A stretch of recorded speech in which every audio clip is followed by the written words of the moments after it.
화학은 뭐 그렇고요. 제가 화학이 전공이 아니다 보니까 그 고등학교 2학년이나 이런 내용들까지 여러분들 미리 말을 못 해주는 건 좀 양해 부탁드립니다. 제가 고등학교 2학년 수업은 물리만 하고 있기 때문에 딱 통합과 정도까지의 화학만 다루고 있거든요. 제가 문제를 푸는 건 문제가 없는데 누군가를 가르치려면 좀 더 알고 있어야 되는데 화학은 좀 그런 부분이 좀 부족해서 제가 통합 강학까지는 얘기를 하고요. 제가 고등학교 때는 지구과학 공부를 좀 많이 했었거든요. 근데 그 지구과학 파트에서 뭐 지구과학은 사실 생명과학이랑 마찬가지로 암기로 공부를 할 수 있는 파트긴 해요. 근데 그 특히나 요 기상 관련, 날씨 기상 관련 쪽에서 약간 상식에 해당하는 이 지구과학 상식에 해당하는 부분들을 의외로 꽤 많은 학생들이 모르는 경우들이 있어서 그런 부분들 몇 가지만 좀 설명을 하고 수업을 마무리하도록 하겠습니다. 그 통합과학 안에 나오는 지구과학은 뭐 한 3-4개 정도가 되는 것 같아요. 첫 번째 이제 우주의 행성, 뭐 여기를 물리로 분류하느냐 지구과학으로 분류하느냐는 좀 논란이 있긴 한데 그래도 지구과학으로 분류되는 경우가 종종 있는 것 같아요. 네, 그 다음에 이제 지구 시스템이라고 해서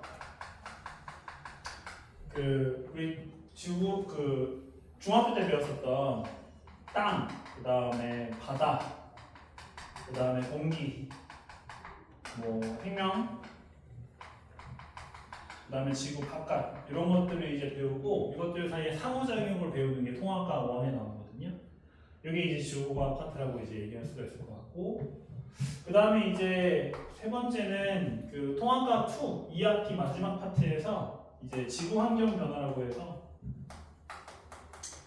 그 지구 온난화, 그 다음에 엘니뇨라든지 라니냐 같은 그 기상 관련 현상들에 관련된 내용들이 세 번째 내용으로 볼 수가 있습니다.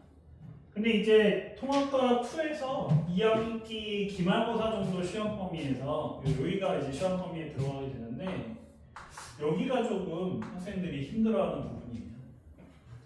근데 힘들어하는 이유 중에 하나가 뭐냐면 중학교 때 우리가 배웠었던 이 날씨 관련 내용들이 여기서 이제 알게 모르게 많이 활용이 되는데 요거에 대한 기본적인 지식들을 안 갖고 있는 경우들이 생각보다 많고 그래서 이런 것들을 베이스로 하지 않은 상태에서 이제 공부를 하려다 보니까 조금 힘들어하는 경우들이 종종 있거든요.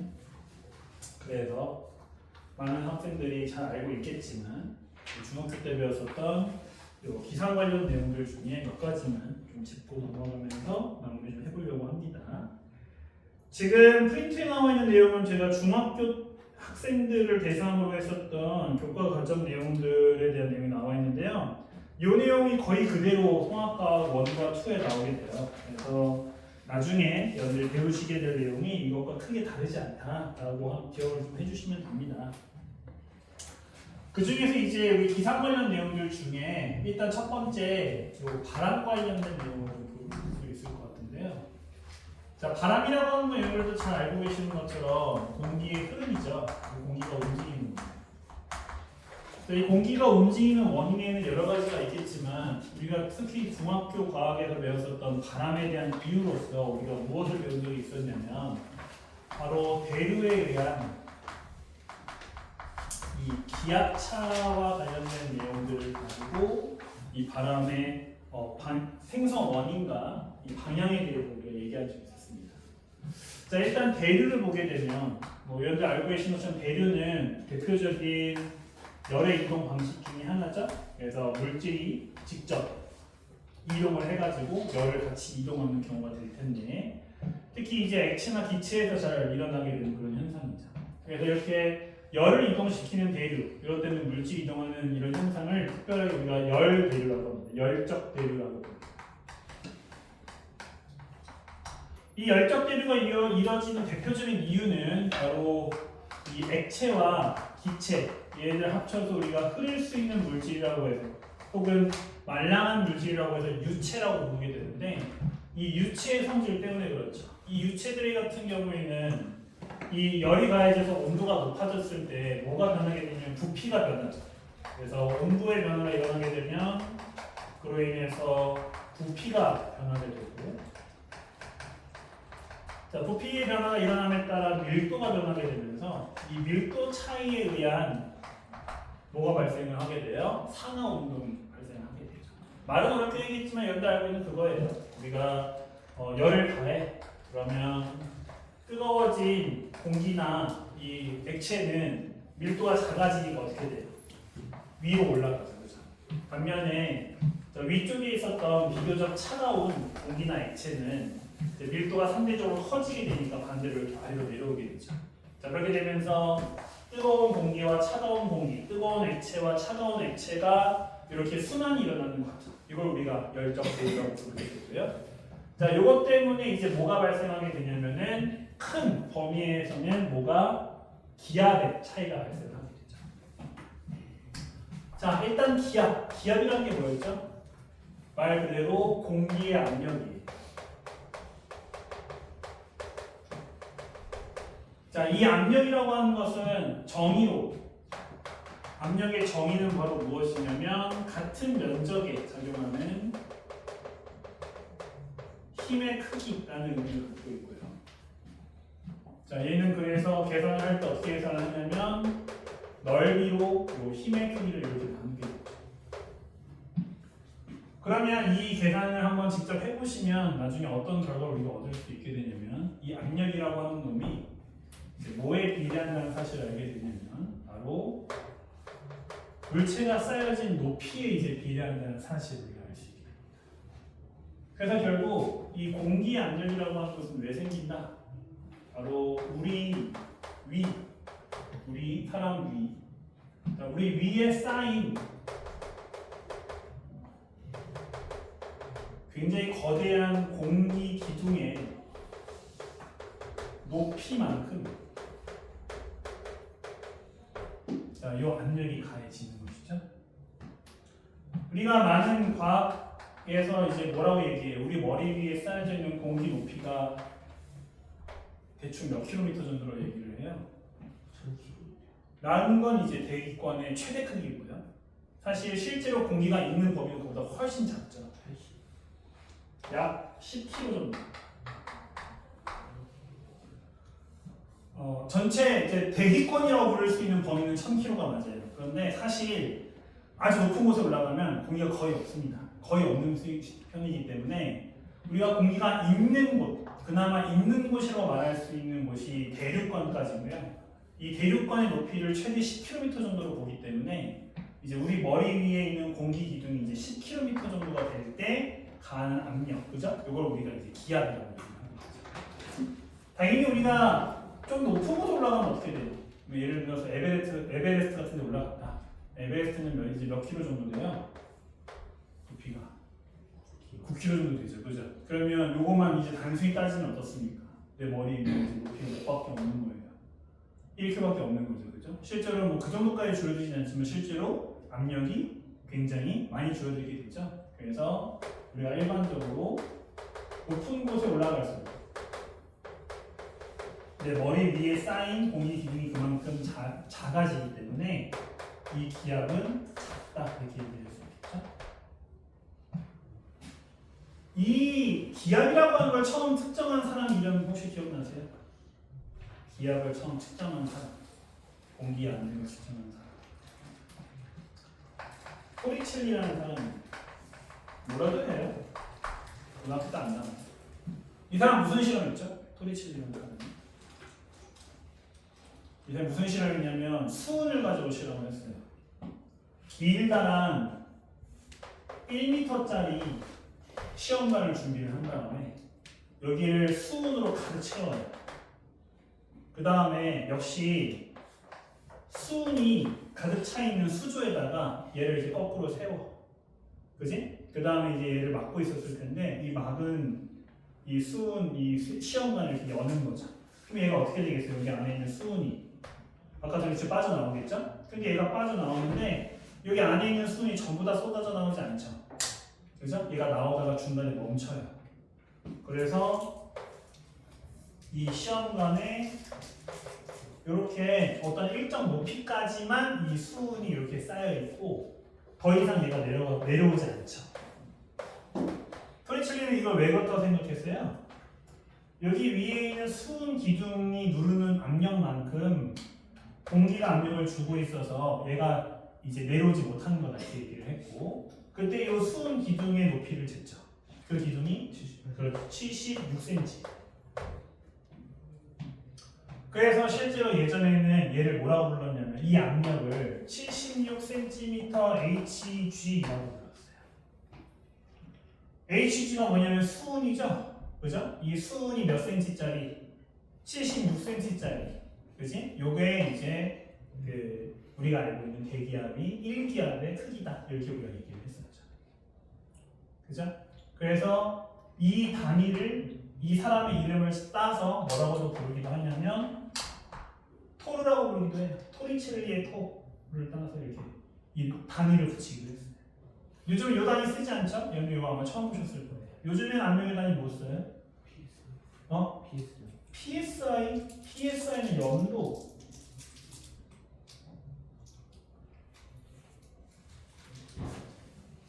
여러분들 요즘에 뉴스들을 안 보죠?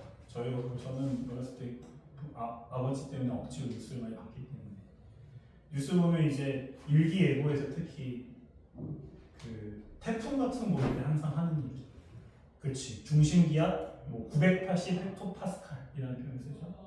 요 헥토파스칼이라고 하는 단위가 요즘에 쓰는 요 압력의 단위죠. 기압의 단위. 우리가 말하는 1기압은 1013 헥토파스칼이에요. 헥토파스칼 킥 못 들어봤어요? 헥토파스칼 킥? 못 들어봤어요? 인터넷 짤에 많이 된다. 그 헥토파스칼 킥의 어원이 애가 발차기 하는데 밑에 태풍 경보 때문에 헥토파스칼이라고 써져 있어서 헥토파스칼 킥이라는 이름이 붙은 거잖아요. 그 헥토파스칼 단위. 그죠? 그래서 이 1기압보다 낮은 애들, 900 정도라고 하면 굉장히 낮은 기압, 저기압이 되는 거예요. 그죠? 얘보다 얘가 높으면 고기압이라고 하는데 사실은 얘보다 높으면 기압이 높고 얘보다 낮으면 기압이 낮다는 건 사실 아니죠. 그죠? 그냥 기압이 높다는 건 주변보다 이 지역이 기압이 더 높다. 설령 900이라고 하더라도 주변이 800이면 어떤 거예요? 여기가 기압이 높은 거죠. 그럼 얘는 이제 기압이 높은 게 되는 거고, 반대로 얘가 1000인데 주변이 막 1200이야. 그럼 얘는 뭐가 되겠어? 저기압이 되겠죠. 그죠? 자, 여기 이제 기압이.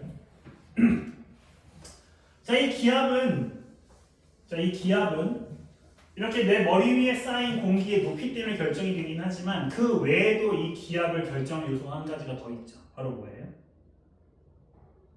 바로 공기의 움직임이죠. 내 머리 위에 같은 공기 기둥이 있다고 하더라도 이 공기 기둥이 아래로 이렇게 내려오고 있는 공기 기둥이냐 아니면 이렇게 올라가고 있는 공기 기둥이냐에 따라서 당연히 나에게 가는 힘이 달라질 수밖에 없겠죠. 당연히 아래로 내려오고 있는 공기 기둥, 위로 올라가고 있는 공기 기둥 중에서 누가 더 날 강하게 누를 것 같아요? 아래로 내려오는 기둥이 더 강하게 누를 것 같죠. 그렇죠? 그러면 같은 지역이라고 할지라도 아래로 내려오는 기둥이 더 강한 기압을 만들 가능성이 높겠죠. 그래서 우리는 이렇게 강한 기압이 만들어지는 걸 고기압이라고 얘기를 하고, 이렇게 작은 기압이 만들어지는 경우를 저기압이라고 얘기를 하며, 고기압과 저기압이 발생하는 가장 큰 이유 중에 하나를 뭐라고 얘기를 한다?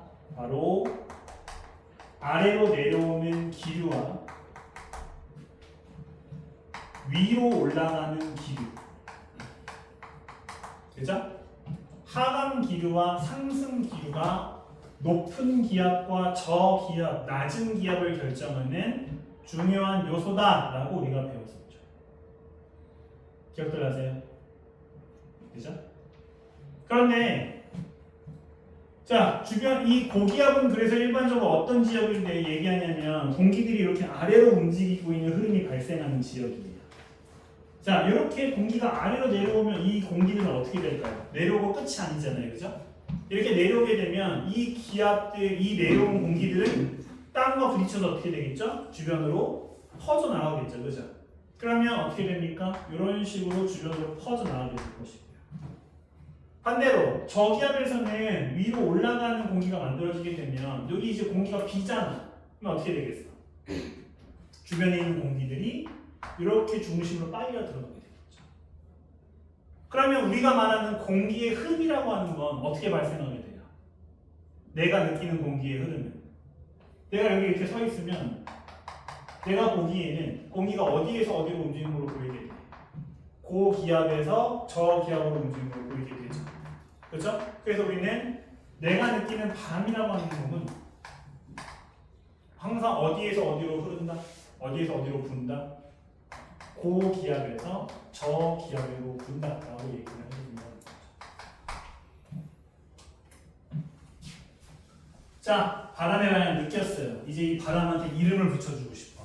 바람이 어디에서 어디로 불어온다. 자, 내가 있는 지역이 바닷가야. 그래서 여기가 바다고 여기가 땅이 육지야. 지금 고기압이 바다에서 육지로 불어. 자, 이 바람의 이름 뭐라고 이름 붙이죠? 응? 그렇죠. 바람의 이름을 붙일 때 가장 중요한 규칙이 뭐예요? 그렇죠. 불어오는 쪽을 이름에 붙여주는 거죠. 그렇죠? 바다에서 육지로 불어오고 있죠. 이름을 붙일 때 어떻게 해줘야 돼요? 불어오는 쪽을 붙여주는 거죠. 이 바람을 우리가 뭐라고 불러요? 해풍이라고 부르죠. 자, 여러분들 배우셨던 것처럼 자, 우리 북반구가 이렇게 그려져 있을 때 자, 우리가 적도를 위도 0도라고 보고요. 북극을 위도 90도라고 본다는 거 다들 알고 계시죠? 그죠? 자, 이 위도 0도에서부터 90도를 대충 크게 셋으로 나눠서 0에서 30도, 30에서 60도, 60에서 90도로 이렇게 구분해. 그죠? 우리가 일반적으로 이 아래를 뭐라고 불러요? 무슨 지방? 위도가 낮은 지방이라고 그러죠? 근데 일반적으로 뭐라고 불러요? 저위도 지방이라고 불러요. 맞아요? 그럼 여기 뭐라고 부르면 되겠어요? 그렇죠. 중위도 지방이라고 부르면 되고 여기는요 고위도 지방이라고 부르면 되겠죠. 맞죠? 자, 우리나라 어디에 속해 있어요? 우리나라 대충 위도 몇 정도예요? 30. 그렇죠. 한 35에서 40 사이죠. 그리고 우리나라 정확하게 나누는 선이 38이죠. 정확하게 반은 아니지만. 자, 그래서 대충 여기에서 좀 아래쪽이긴 한데 중위도에 속해요. 그죠? 이 중위도에서 부는 바람이 있죠. 누구죠? 뭐죠? 중국이 우리를 맨날 괴롭히게 되는 이유잖아요. 응? 무슨 풍? 우리나라에 항상 부는 바람. 대륙풍. 대륙풍은 겨울에 부는 거야. 무슨 풍? 편서풍 있어. 편서풍. 그죠? 편서풍. 이거 처음 듣는 얘기 아니죠? 맞아요? 이거 중학교 때 다 배운 거 맞죠? 그죠? 이거 여러분 다시 그대로 배워요. 통합과학에서. 다시 배우는데 미리 알고 있으면 편하니까. 근데 여러분들 이 편서풍은 얘는 이제 이름인데 얘 방향은 이제 뭐라고 얘기해야 돼요? 무슨 바람이라고 얘기해요? 아까 얘기했던 것처럼 바람의 방향은 불어오는 것이 기준이라고 했습니다. 출발하는 쪽이 기준이라고 했습니다. 얘는 무슨 풍이에요?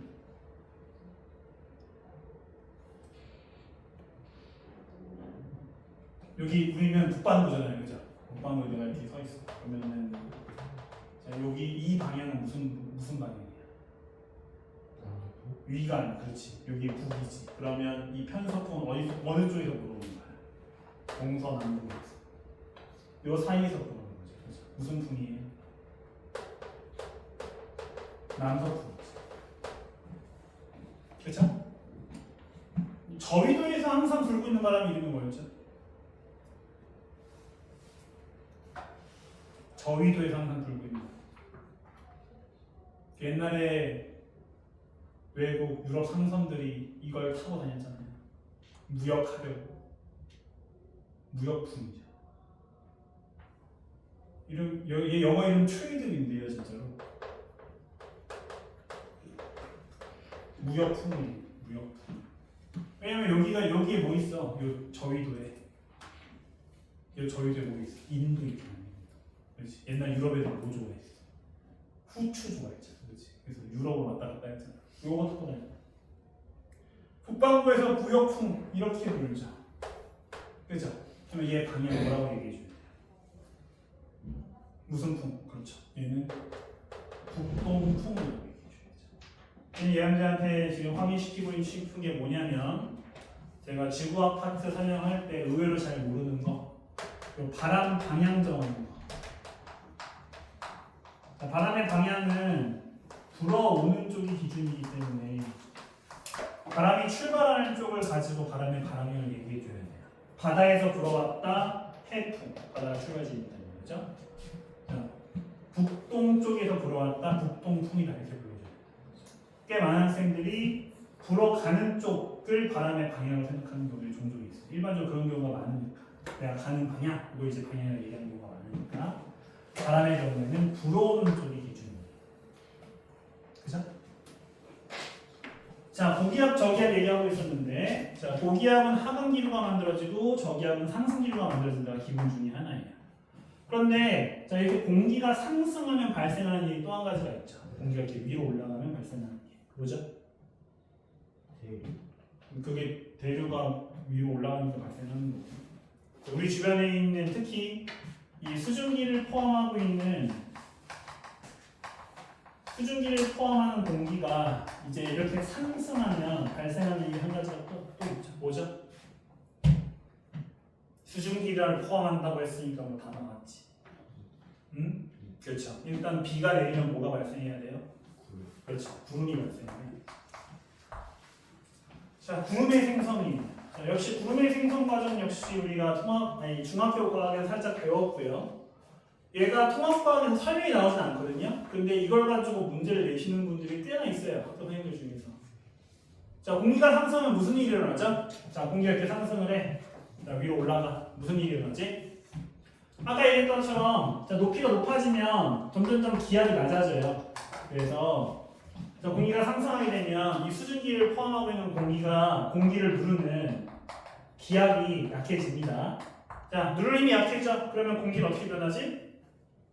그렇죠. 팽창이죠.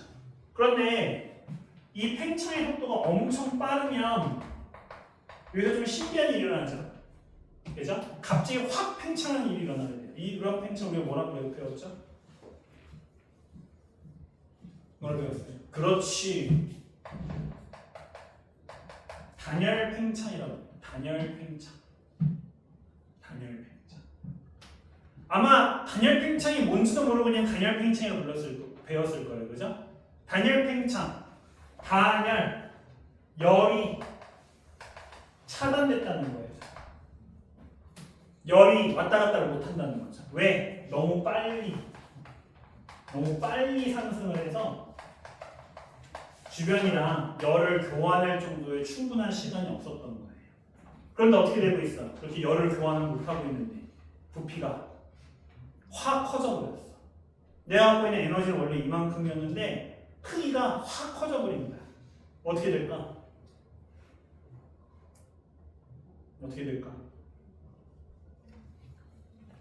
아주 뭐 적절한 예라고 볼 수는 없겠지만 내 방에서 내 주머니 속을 따뜻하게 데펴주던 손난로가 있어.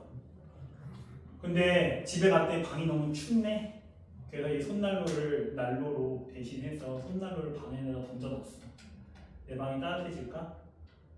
열이 이 공간을 채우기에는 충분하지 않잖아, 그렇지? 자, 열의 이동이 없는데 공간이 커졌어. 어떻게 될까? 온도가 낮아지는 거예요. 그래서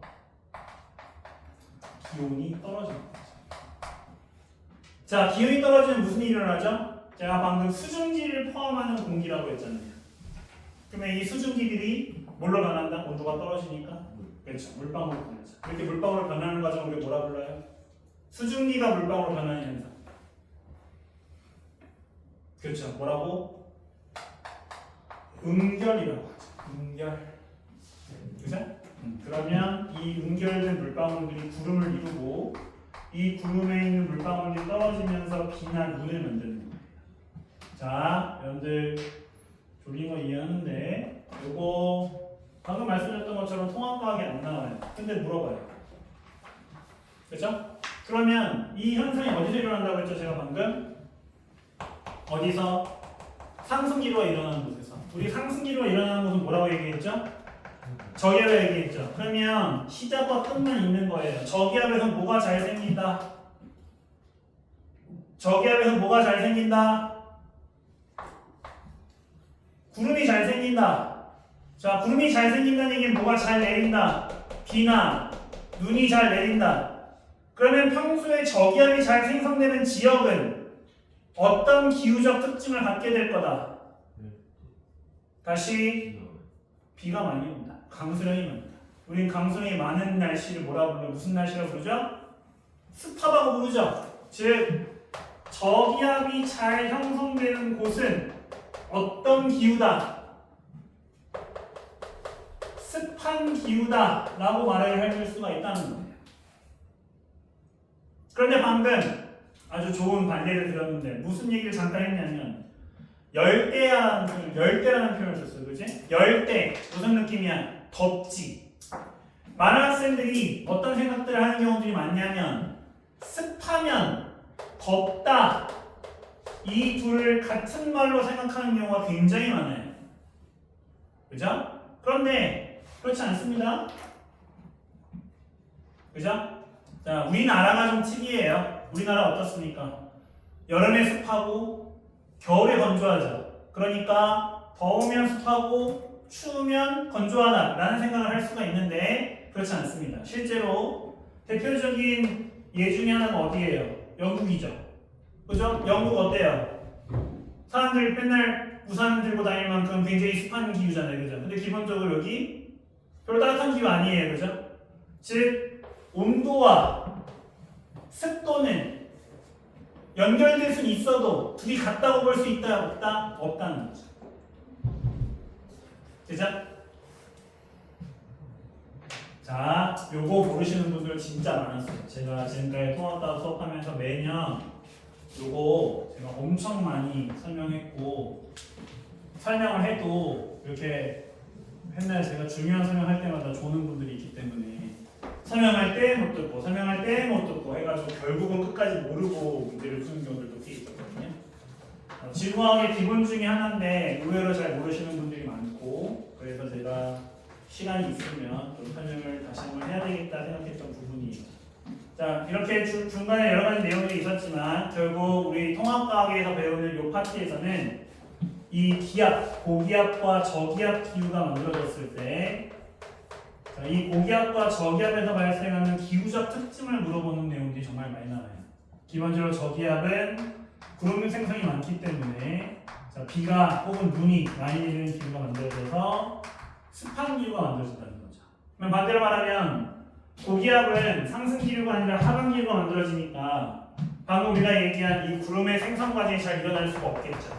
기본적으로 구름 생성이 거의 안 되는 편이기 때문에 기본적으로 어떤 기후가 건조한 기후가 만들어지게 되는 거예요. 이 건조하고 습하다는 온도에 의해서 일어날 수 있지만 항상 온도에 의해서만 일어나는 것은 아니기 때문에 절대로 습도랑 온도를 항상 붙어 다니는 걸로 보시면 안 된다는 사실까지 기억을 하고 계셔야 돼요. 더우면 위로 올라갈 테니 얘가 습할 거야. 일반적으로 맞는 설명이지만 그렇지 않은 예도 굉장히 많기 때문에 이 둘이 항상 같다. 이건 추운 거다. 얘는 더운 거다. 라고 하는 일률적인 연결은 여러분들이 하지 않도록 해주시는 게 굉장히 중요하다. 자, 요금을 제가 좀 강조를 드립니다. 자, 우리 나중에 통합과학에서도 꽤나 중요하게 배우는 부분이니까 정리 좀 해주시면 좋을 것 같아요.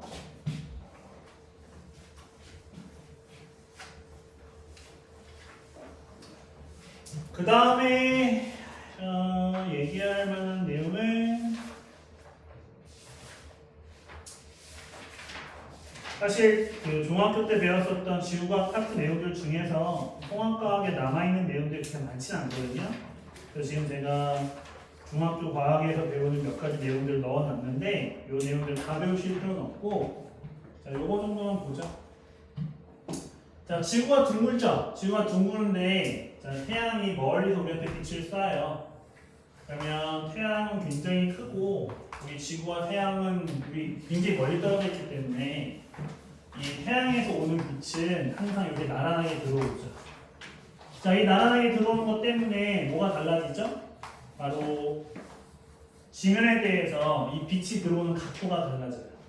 우리 그때 이 각도 뭐라 부르죠? 지면과 태양에서 들어오는 빛이 이루는 각도. 요 우리 뭐라 부르죠?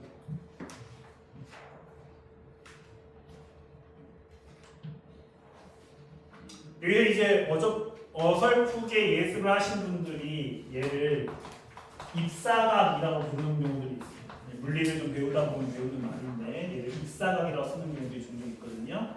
아니에요. 입사각 아닙니다. 뭐죠? 태양빛이 지면과 이루는 각도. 이걸 우리 뭐라고 부르냐면 고도라고 부르죠. 고도. 태양의 고도라고. 그죠? 자, 태양 어때요? 하루 중 떴다가 지죠. 이 고도가 계속 바뀌잖아요. 그런데 하루 중에서 가장 태양이 높이 떴을 때 대충 12시에서 12시 반 정도 가장 높이 떴을 시간이 있죠. 그죠? 그때 고도 우리가 뭐라고 부르죠? 가장 높이 떴을 때. 응? 그때 고도. 아니에요. 중까지 맞았는데 태양이 동에서 떠서 어느 쪽 하늘에 있죠? 태양이 어디 있어? 너희 그렇죠. 남중고도. 처음 들어봐요? 처음 들어봐? 아니죠? 남중고도. 물론 통합과학에서는 남중고도라는 말을 배우지 않는다. 그런데 꽤 많은 학생들이 요 입사각이라는 이상한 표현을 이걸 이제 사용하는 경우도 있어서 자 이걸 우리가 고도라고 불러요. 그죠? 위도가 낮을수록 이 저위도일수록 자 이 남중고도 고도는 어떻게 되죠? 태양의 고도는 지금 우리가 그림으로 그려놨죠? 위도가 낮을수록 고도는 어때요? 높죠. 그렇죠? 고도는. 자, 고위도일수록 이 고도가 낮겠죠. 그렇죠? 자, 이렇게 고도가 높으면 어떤 점에서 차이가 나죠? 고도가 높고 고도가 낮은 데서 차이가 나는 게 뭐죠? 뭐가 차이 나죠?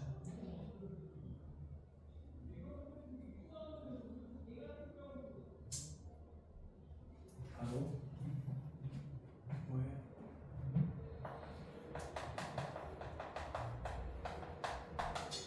같은 면적에 미치는 태양의 에너지 양에서의 차이가 발생하게 돼요. 빛을 똑바로 비칠수록 이 에너지 양이 크고요. 비스듬하게 비칠수록 이 에너지 양이 작죠. 당연히 이 에너지 양은 무엇을 결정되냐면 그 지역의 온도를 결정하게 되죠. 그죠? 그래서 저위도 지역일수록 주로 온도가 어떻다? 높죠. 더운 지역이죠. 위도가 높을수록 일반적으로 온도가 낮죠.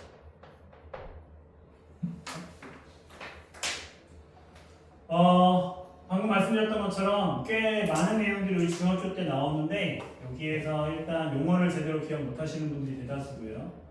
그 다음에 용어를 약간 다른 용어랑 혼동해서 뒤죽박죽으로 생각하시는 분들이 종종 계세요. 물론 중학교 과학 내용을 아주 적극적으로 문제에 이용하시는 분들 그렇게 많지는 않긴 한데 이용하지 않는다라는 보장도 없거니와 당연히 이어지는 과학적 내용이기 때문에 앞에 있는 내용을 잘 알면 알수록 뒤에 있는 내용들을 정리하시기에 훨씬 유리합니다. 그래서 우리 중학교 때 배웠었던 이 날씨와 관련된 용어들과 그에 해당하는 뜻들, 그것들이 어떻게 연결되어 있는지를 여러분들이 좀 잘 봐주시면 좋고요. 뭐 그렇다고 해서 여러분들이 중학교 과학 내용을 다시 처음부터 복습하진 않겠지만 자, 이렇게 언급하는 내용들은 그만큼 통합과학에서 많이 쓰인다는 말이 될 테니까 여러분들이 참고하시고 기억에 좀 남겨두시면은 나중에 좀 도움이 되지 않을까 싶습니다. 그래서 나중에 이제 이 기후 변화, 우리 지구에서 어떤 기후의 변화가 발생하는 지역들에 대해서 원래 이 지역이 온도가 높고 그 다음에 뭐 다습한 기후였는데 뭐 얘가 이제 어떤 원인에 의해서 변화가 일어났어. 그러면 이 변화 과정에서 우리가 배웠었던 이런 내용들이 어떻게 바뀌었는가 이런 걸 배우는 게 이제 지구과학 파트거든요. 그래서 이제 제가 다른 현역 고등학교 2학년 학생한테 물어봤을 때 지난번에 첫 시간 때 제가 얘기했던 것처럼 물리화학은 선행을 안 할 때 되게 어려웠는데 생명지구과학은 그래도 혼자 해도 할만했다라고 하는 평가를 했어요. 근데 그 친구가 과학을 잘하는 친구거든. 그 친구 과학을 잘해. 그 셈하고 과학이 어렵게 나오는 편인데 그 셈하고에서도 뭐 화학, 생물, 지구과학 같은 건 다 1등급이 나오고 물리는 2등급 나오고 이런 친구였거든. 그러니까 그 인물은 과학을 잘하는 친구야. 그런 친구가 얘가 쉽다고 한 거기 때문에 100% 믿을 건 못 된다는 거죠. 근데 제 경험상 통합과학 파트에서는 우리 중학교 때 배웠던 내용들이 이렇게 이어져서 활용되는 경우가 많고 이걸 잘못 알고 있는 친구들이 생각보다 되게 많았었기 때문에 제가 한번 따로 집어서 말씀을 좀 드린 겁니다. 방금 말씀드렸던 것처럼 뒤에 나와 있는 지구과학에 있는 내용들은 제가 예전에 중학교 과학 정리하면서 사용했었던 그런 내용들이거든요. 아마 현 교육과정보다는 조금 더 자세하게 나와 있긴 할 텐데 우리 중학교 3학년 과정에서 배우는 날씨 변화와 관련된 내용들이니까 한번 기억이 잘 안 나시는 분들은 쭉 훑어보시면서 정리 한번 해보시는 것도 좋을 것 같습니다. 자, 이래서 일단은 제가 첫 시간에 말씀드렸던 대로 여러 번 말씀드렸던 대로 통합과학 수업을 하면서 특히 물리나 화학에서 학생들이 좀 잘 헷갈려하는 부분들, 어려워하는 부분들에 대해 미리 좀 맛을 보여드리고 이런 게 중요하다라는 걸 강조하기 위한 일종의 맛보기 수업을 제가 4주 동안 한번 진행을 해봤고요. 처음에 말씀드린 대로 제가 이런 수업이 완전 처음이에요. 통합과학을 설명하면 했고 물리나 화학을 설명하면 했지 통합과학을 공부하기 전에 미리 알면 좋을 것들을 설명한 적은 이번이 처음이거든요.